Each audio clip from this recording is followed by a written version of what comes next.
Coming up on the live and interactive ACSA legislative lunch break, Edgar and I will get you all of your latest news and information from the state capitol and CDE with an in-depth analysis on how it impacts you. Plus, we are talking about the implications of the latest legislative session on California public school districts. We've got our team from F3 Law here to talk about what you need to know as you move further through this school year.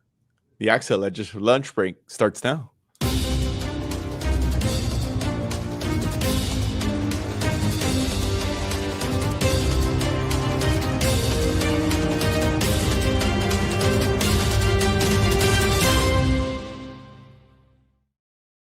Couple of minutes after 1 o'clock, we welcome you on a Wednesday to the live and interactive ACSA legislative lunch break, along with Dr. Edgar Zazwata, ACSA's executive director. I'm Naj Khan, ACSA's senior director of marketing communications. Welcome. We are honored to have you today. Go ahead and jump into the chat and say hello and let us know where you're watching from today. Look, folks, look, hold on this way. Look who's back in the chair after, I swear, it's been like a month. Yeah, I know. You were just reminding me. I was like, it felt like it had been a while, and then I remember, oh yeah, because Michael's been, I had to leave it to the professionals there for a little bit. But I every time I'm gone for a bit from the seat, I do appreciate you welcoming me back, or at least to my face. Who knows what you're saying behind the back? But just give us the 30-second review of your trip to Germany. Oh, Germany, yes. It feels like it'd been so long, but yes, I got to spend about a week, a little less than a week in Germany. Went to Munich, experienced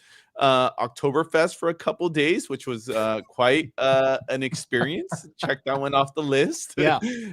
Germans love their beer, especially the Bavarians there. So that was fun. And got to see Salzburg in Austria. And so, yeah, it was a quick trip. I feel like I was sleep deprived there for another week here as we came back to all the ACSA fun. We're in the middle of conference season. I know I missed our women's conference, but then went to our personnel, and we have governance meetings next week. I'm going to a couple of superintendent gatherings. So, we're right in the midst of the crunch here in the fall, but I appreciate you guys doing without me here for a couple of days. We certainly made it work. Coming up, we've got Namita Brown from F3 Law. She's here to talk about the implications of the latest legislative session, especially the immigration bills on California public school districts. And of course, Namita taking your questions. So if you have any, get set for that. Edgar, want to talk about a few news items just here on the top, and we'll start with mental health grants. Nearly 5 months after the Department of Education informed mental health grant recipients that their funding was ending, the USDOE is delivering funds to the grant programs, but the funding mechanism does come with an important change. Education Week is reporting that the DOE is providing $270 million to resurrect the programs. However, the programs will, quote, focus solely on boosting the ranks of school psychologists. The changes will eliminate, according to Ed Week, a Biden-era emphasis on boosting the diversity of mental health professionals working in schools. There is an application for the grants and the launch, which was on September 29th, 2 days ago. Also want to bring your attention to a bill that's on the governor's desk right now. Of course, the legislative session ends. The governor has his opportunity to sign or veto the bills. And some good news of ACSA advocacy. The Respiratory Care Board of California approved a regulation that replaces the practice of using licensed vocational nurses and other qualified designated personnel to provide respiratory care for students. Now, as you may know, in the districts, LVNs have been able to perform some suctioning support and provide basic respiratory care in educational settings for nearly 25 years. Of the 10 to 12% of California students who have these special healthcare needs, up to 3% require this type of support, and LVNs provide that support. ACSA and other statewide partners, including the California School Nurses Association, have worked to pass Senate Bill 389, which clarifies that LVNs working in schools under the supervision of a credentialed school nurse can provide that type of care. And here's the key. If that bill is signed today, it goes into effect January 1 while the regulations go into effect. Advocacy has certainly convinced the Respiratory Board, Edgar, to issue a message that no enforcement actions will be taken against schools under these regulations. And we invite you to go onto the ACSA Resource Hub. We'll go ahead and put that, actually, it's already there, for more information. And starting today, students in high school and college can apply for federal student aid or the California DREAM Act. The priority deadline, according to EdSource today, for students enrolled in four-year universities for the academic year is March 2nd. Students can go to the California Student Aid Commission website for information on how to apply. Edgar, let me just get your thoughts, because you've been in the Capitol during this last bill signing spot. Just give us a lens of this, because hundreds of bills end up on the governor's desk. He's getting insight and advocacy for so many people. Mm-hmm. What's this last 24 hours like before bills period? And I'll touch on one issue before I go there, Naj. I know we're so much emphasis, obviously, and we're going to talk about this intersection on the federal government. Obviously, a lot going on in DC right now, given the federal shutdown. I know we've been getting this question quite a bit. What's the impact to schools? Are we going to be impacted, right? And it's always a fluid situation, at least initially, because one of the good things about federal funding, or at least good things in terms of we not having to worry about it, most of that is forward funded, right? So these authorization, this money is already go there. So what we've been telling folks in the field is that we don't anticipate there being an immediate impact now, given what we're reading, we're seeing those headlines. Some of that could drag out, some of the intersection. I know there's a lot of conversations about what's going to be the context of some final compromise, to the extent at some point they're going to have to come together, the two sides, and would there be any impact there? And I know there was some scary numbers that were thrown out there, at least on the House side, in terms of potential funding bills that were proposing some pretty big cuts to programs like Title I and other federal programs. Now, switching gears to here in Sacramento, as you noted, I know we're at the end of a long legislative session here in California, and in the final days, I think it's just waiting to see what the governor's, where he's going to land on this. On many of these issues, the advocacy has happened. Our folks, our teams, all the different parties to all of these different proposals have gone and made their case, first in the legislature, but now to the governor's team. And on some of these, our team pushing to the very last minute, talking to the governor's aides, talking to senior officials. Usually what the governor does here is that he takes up batches of these bills, and hence we're going to talk about a few of them, that were already signed. There's still some big legislation out there, and I know here in the weeks to come, we'll be closing the loop on some of the things we were talking about all year, and then what ultimately happened after the back and forth here. Yeah, lots going on. Neri Pais is first on our chat today. Regina Reed with us as well as Jose Aldaco. So good to have all of you here. All right, so let's talk about implications from this latest legislative session on schools. Joining us today is Namita Brown, partner at Fagan Friedman Full Frost, who's reporting live. Here we go. We got a live shot for you folks, coming in from Alameda Unified School District in the Assistant Superintendent's Office. This is great when a school district can help us with a live location. We've done this a couple of times before. Namita, so good to have you here with us on the ACSA legislative lunch break. 1,000 bills went to Governor Newsom's desk this legislative session for signing or for veto. Of those bills, 7 were immigration-specific pieces of legislation. 5 of those bills were designed to protect immigrants against ICE activities. Do you get a sense that there's a deeper focus this year on immigration than in years past? Oh, absolutely. And I must start off by saying thank you for all the work that you guys have done on behalf of school districts and for California students. It's as a parent, I deeply appreciate that. Yes, I mean, I think immigration is top front line center in everybody's mind. And at the end of the day, there are many districts that are dealing with various aspects of immigration related policies, both at the state government level as well as the federal level. And the presence of students on campus, enrollment, jeopardy is a big topic. Students feeling safe is a big topic.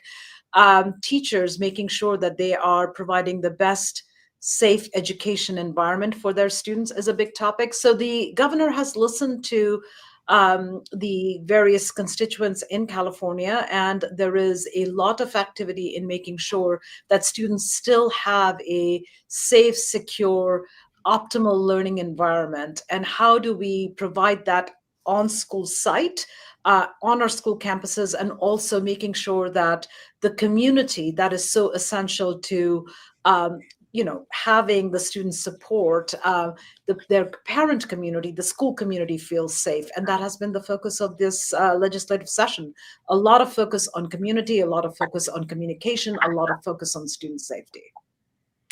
Namita, thank you as always for helping us out here with this conversation. And, thank you to you and your team for just especially now, it's not lost on, I think, on us, on the folks in the field, that this is really a team effort, and your firm and your expertise and all of your colleagues who do this work of trying to advise our school leaders in this turbulent times. I mean, in short, just couldn't do it without folks like you. So thank you very much for all you do. Of all the bills, and Naj referenced them, and we talked about how this is a focus of this legislative session. One of them that got a lot of notoriety is Assembly Bill 49, what they were calling the Safe Havens Act, which essentially prohibits schools from allowing immigration and customs enforcement officers on campuses without a warrant. And I know this was a big topic of conversation early in the year when we were bringing on people like you to kind of advise folks. What do school districts need to know about how they move forward with this now that the state has taken this up in this becoming a new law? What should they know on this front? Okay, so a couple of things. The good news is districts, most of the stuff that is coming out in AB 49 is things districts have been doing. So what I say to districts who are thinking that this is brand new is that this is the Attorney General's guidance that most districts have been relying upon, that has now been sort of formalized and legitimized in the form of a statute. And basically what it is you cannot have people that are coming for federal enforcement actions related to immigration coming on school grounds without having a legitimate, valid warrant. And I noted this down because I think this is important. They've got to have a valid ID. They've got to have a written statement of purpose and a valid judicial warrant in order for them to come on the non-public parts of your campus. So it used to be that we would say people are coming in, if they want to access students, you generally need to ask them what they are there for, and they have to provide you with a warrant in order to access students. And that has now, it was all advisory, it was all the best practice guidance that the Attorney General had put out. But now what this is a California statute. And so I want to be very clear.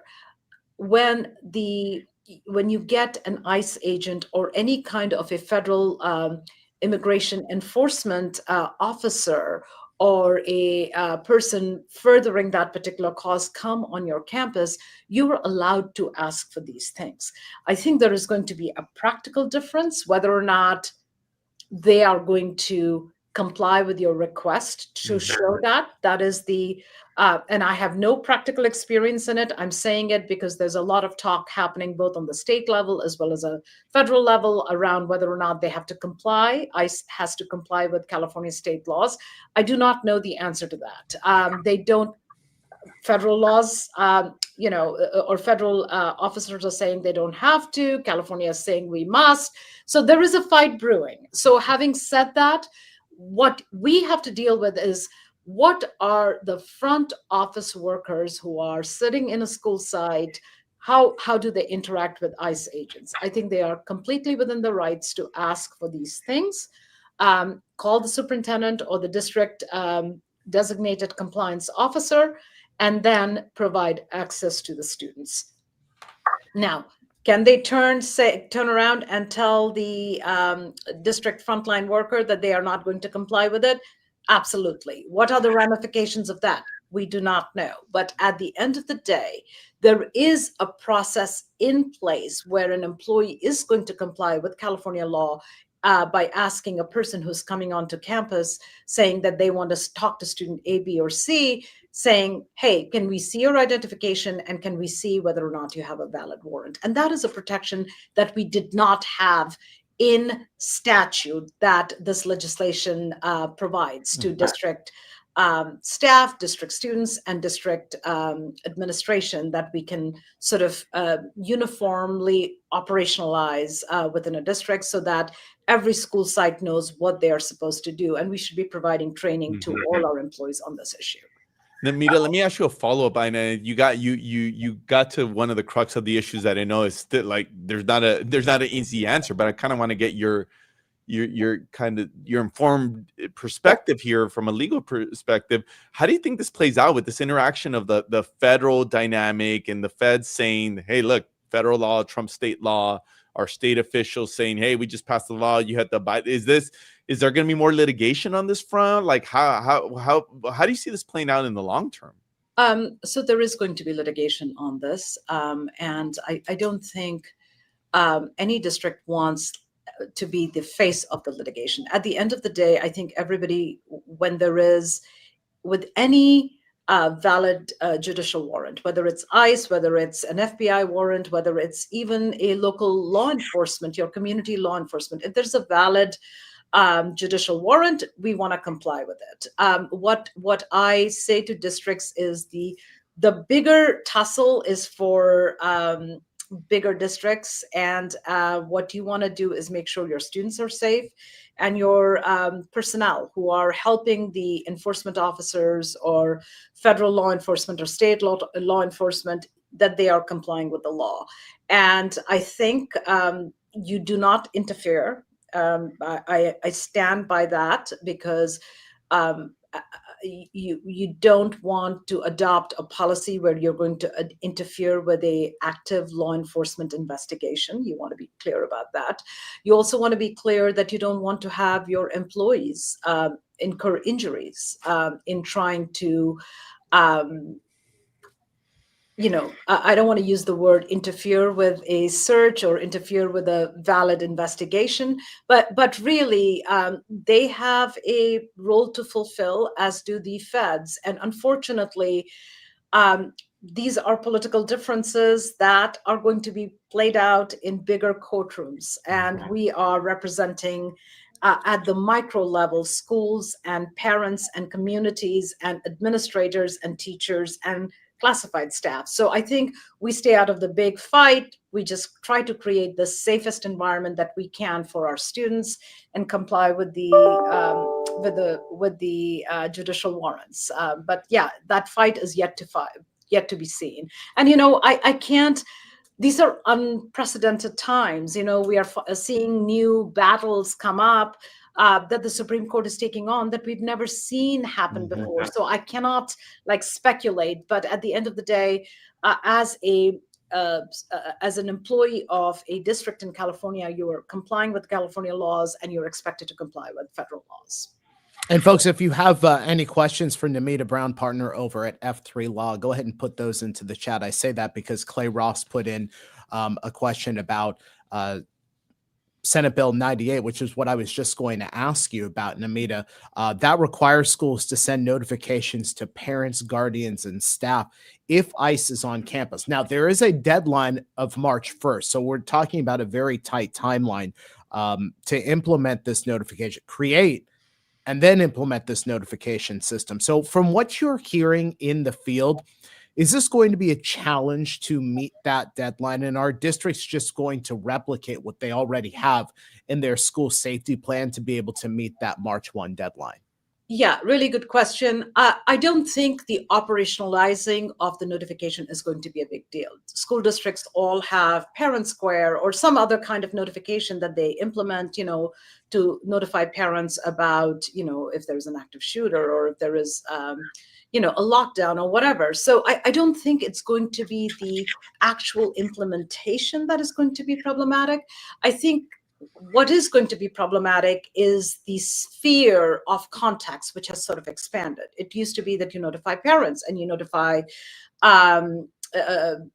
very specific people who were part of the school community, should there be any extraordinary thing happening on campus. SB 98 talks about notification to parents, pupils, faculty, staff, and other members of the school community. It's the community, which is not, I think, as well defined. So everybody who lives in the geographic area, are they considered community?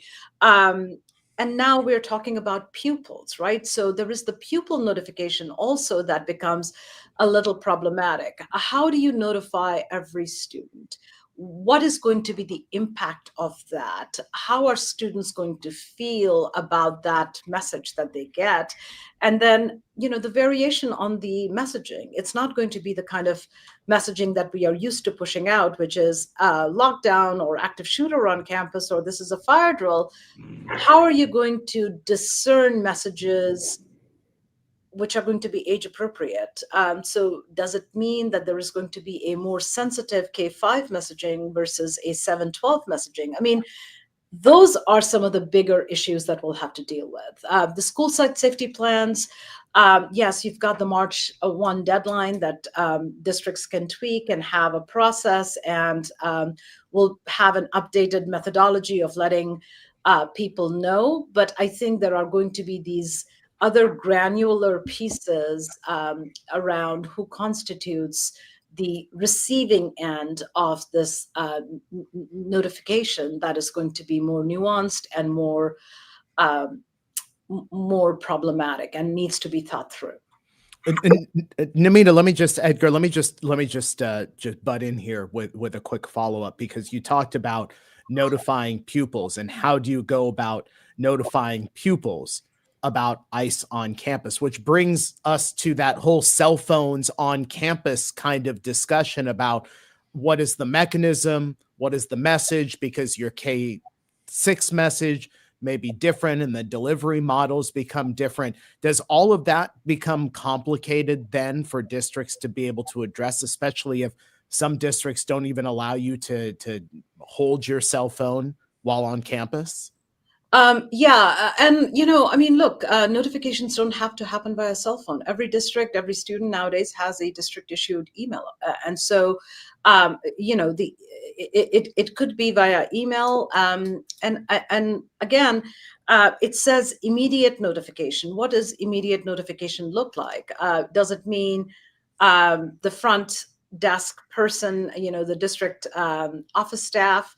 The school secretary is helping the ICE agent, and at the same time sending in a notice to the district office for someone to update that school site plan. I mean, all of that would need to be flushed out. It is going to be complicated. Your initial question was around the modality in which notifications occur. I think the districts have that down pat. We've got a process, we've got the modality they're going to use, but these are going to be the nuances. Who's going to do it? What does immediate look like? How do we do it? Do we send it to pupils within 30 minutes, 45 minutes? What is that going to look like? Does it mean parents are not going to come to pick up their students? What is going to be that impact, and what are going to be our fallback mechanisms to making sure that we have supervision if parents don't come to pick kids up? If kids don't want to leave the classrooms, what is that going to look like? Again, all of this is from the intent and from the vantage point of providing a safe environment for students, but it's creating additional issues at the district level, where we'll need to think about how this all plays out and what do we need to have in place to make sure that kids are supervised and there's a safe environment. Anita, as always, we're thankful for you trying to answer questions when sometimes there's not a very clear answer. But I think folks do appreciate it. We're just trying to put some concrete examples there. One more question about SB 98. The bill, again, it prohibits ICE agents from entering specific areas, again, without judicial warrant or court order. We get this question of, are there specific areas like those in the public that also can't walk into? District offices, school offices, classrooms? Is there any clarity there in terms of what? So really good question, Edgar. This is the crux of the issue. I tell everyone to go back and look at the Attorney General's guidance. School offices. So I'm talking about school sites, school offices. This is where the attendance clerk is. This is where you go in to check in. All of that is considered a public space. That is where anybody can walk in. This is no different than what you've done in the past with either designating areas as non-public, where kids are, where you go into the classrooms, where you go from the office into areas where students are actually learning. Those should be designated as non-public areas. And let's take the immigration debate out of this. What you did with the First Amendment auditors. Remember, there are people who are coming on to district campuses who want to film, and we and many districts have gone and done this in the past, where they have designated certain areas as public, and then there are doors that say, do not film here, not a public area, do not go in, or you need this is not a public area, you need to check in with someone before you can get back there, and it's off limits. So please make sure all of those signage, all of that postage is very prominently displayed in your school sites, in your district offices, places where people are coming in and checking in and getting a visitor badge. That is generally, for the most part, a public space. Your parking lots, public space, general places that do not have signage which says do not enter. If it says do not enter, but does not say this is not a public area, there could be some push and pull by third parties saying that that is not considered a non-public area. So make sure that you have signage that says this is private area, this is not a public space, and then you can deem it as a non-public area to prevent folks from going back where students are actually in the process of learning. Hey, here's my last question, Namita, because you're reporting today from Alameda Unified. So what I really want to find out is which one of the three, Fagan, Friedman, or Fullfrost, did not pay the internet bill over in your offices in Oakland, and that's why you're in Alameda Unified today. Can we blame someone? No, I'm actually in the midst of doing what I love the best, which is collective bargaining, and we are doing hard work of figuring out class size and special education caseload limits. And I am breaking off from my team, who's hard at work, and that is why I am here. I'm gonna blame Peter Fagan for it, just because he's not here to defend himself. Why? Everybody does. Namita Brown, partner over at F3 Law. Namita, always great having you here on the ACSA Legislative Lunch Break. We'll see you next time. All right. Thank you, guys. Thank you. Edgar, I do want to point out, only because you know how much I like to do this. Looks like we've got a couple of new viewers, or at least new into the chat today. Clay Ross, who was asking specifically about Senate Bill 98. Madonna Catis is here. And then somebody, I hope they respond, that says, "Hey Rob 702." I can't wait to find out who Hey Rob 702 I'm always is. impressed, Naj, by your ability to memorize every viewer that has ever tuned in to the Legislative Lunch Break. That's quite a skill there. Look, you'll admit that there are very few things I'm good at, but remembering the names of our viewers is certainly one of them. For those not watching, Naj definitely judges the folks when we're amongst our members if they have not watched the Legislative. Absolutely. There's a lot of judgment there. Folks, want to remind you, the 2025 ACSA Leadership Summit comes your way from San Francisco, first week of November. Here's a preview.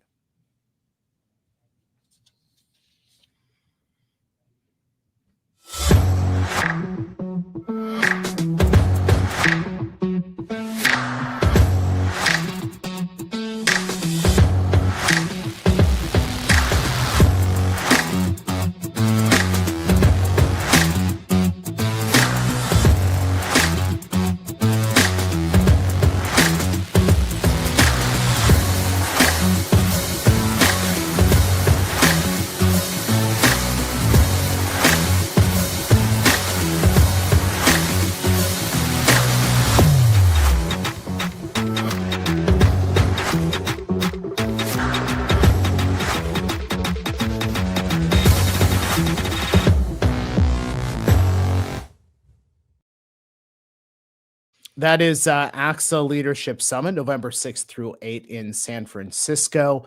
For registration and information, go to ACSA.org/professional-learning. Folks, if you like what you've seen here on the ACSA Legislative Lunch Break, we invite you to join our family by subscribing to us on YouTube, liking us on Facebook.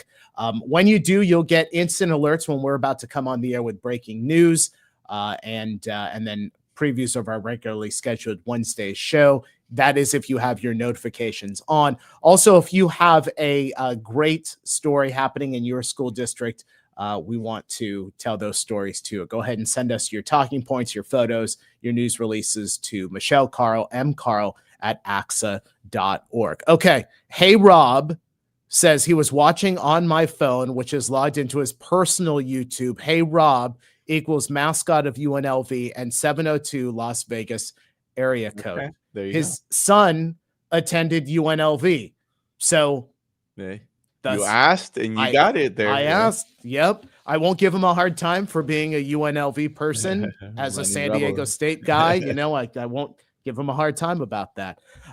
Folks, so let me try this again. Folks, thanks so much for joining us here on the live and interactive ACSA Legislative Lunch Break. We are live and interactive Wednesdays here on ACSA Facebook and ACSA YouTube. Have a great rest of the day and rest of the week, and we'll see you next time.